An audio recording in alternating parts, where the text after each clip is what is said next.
అక్రమ కిడ్నీ దందా నడిపిస్తున్న Alakananda hospital MP Sumanth doctor అవినాష్లను అరెస్ట్ చేసినట్లు రాచకొండ సిపి సుధీర్ బాబు తెలిపారు. ఈ ఆసుపత్రిలో గత డిసెంబర్లో 20 కిడ్నీ సర్జరీలు జరిగినట్లు గుర్తించామన్నారు. ఇతర దేశాల్లో మెడిసిన్ చేసిన వాళ్లతో ఈ సర్జరీలు చేస్తున్నారన్నారు. ఒక్కో సర్జరీకి 60 లక్షలు తీసుకుంటూ కిడ్నీ డొనేట్ చేసే వాళ్లకు 5 లక్షలు, సర్జరీ చేసిన డాక్టర్కు 2.5 లక్షలు చెల్లిస్తున్నట్లు సిపి తెలిపారు.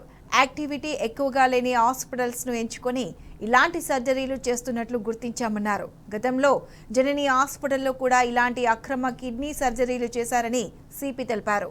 మధ్యతరగతి వారికి డబ్బు ఆశ చూపి అక్రమ సర్జరీలు చేస్తున్నారని సిపి సుధీర్ బాబు తెలిపారు. We have arrested so far 9 accused. The investigation is on. Some more accused are identified. We'll pick them up very soon. Alakananda Hospital lo ee transplantation activity with a credible information ఉన్నప్పుడు మా police teams వెళ్ళి search చేసినప్పుడు దాంట్లో ఒక 4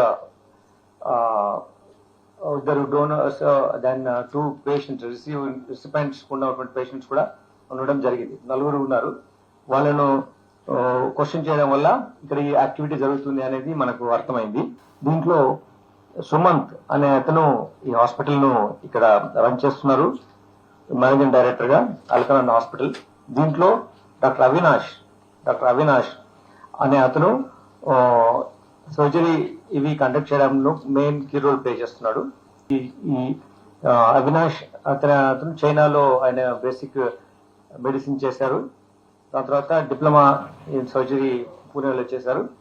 అలానే ఈ Sumanth, doctor Sumanth, ఈయన west while USSR లో ఉన్నటువంటి ఒక కంట్రీలో, కిర్గిస్తాన్ లాంటి కంట్రీలో అతను మెడికల్ కోర్సు పర్సూ చేసినట్టుగా మనకి ఇన్ఫర్మేషన్ ఉంది. అలకనంద హాస్పిటల్లో ఉన్నటువంటి ఇన్వెస్టిగేషన్ లో అబౌట్ 20 సర్జరీస్ ఇక్కడ చేసినట్టుగా మనకు ఇన్ఫర్మేషన్ ఉంది.